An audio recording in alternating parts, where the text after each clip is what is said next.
As the southern border battle continues, new questions are being raised about the treatments of migrants. 10 News anchor John Carlin joins us now live in Eagle Pass, Texas, along the southern border. And John, you mentioned at 5 that you saw some traumatic things involving a family trying to cross the border.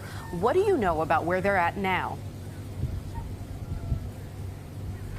I'll tell you what we do know at this point, Brittany. We're right here. We're at another place along the river. I want to just pan over real quick. You see the clothing all caught in the wire here along the river. And what migrants do is they bring extra clothing with them and then wrap that over the wire so they can then get through without getting stuck by these razor-sharp barbs on the wire. But we did witness a family that came up to the wire and could not get through this morning. And this was quite a scene, quite a humanitarian scene that was playing out. Authorities threw them bottles of water, but there was one woman there with the group, including some small children. The woman broke into tears, saying that she had had cancer and that she wanted treatment, and therefore she wanted to be able to bring her group through the wire.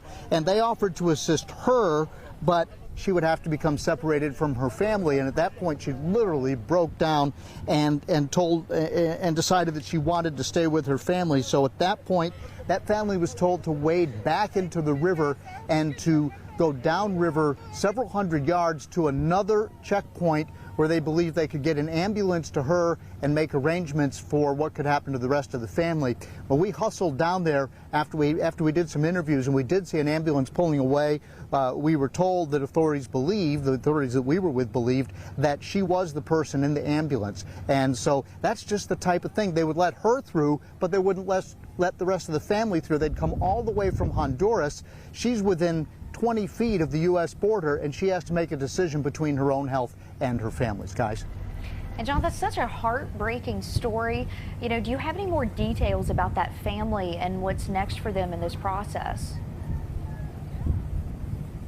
Well, we tried to find out, and unfortunately it's not always the same answer when these groups come across the river. Sometimes they are told to walk over and then get on the bridges across the river here and to try to go through normal channels, at which point many of them get into the United States. Some of them are turned around. Some of them are put into some of these holding facilities, which we have not yet seen, where there are other refugees. They can only process so many people at the border at any given time.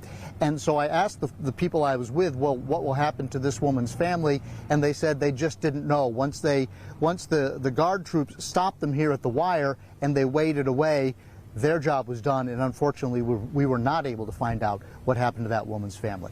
Reporting live in Eagle Pass, Texas, I'm John Carlin, 10 News, working for you. All right, John, thanks so much. We'll have more of his eyewitness accounts of what's happening at the border coming up at 6.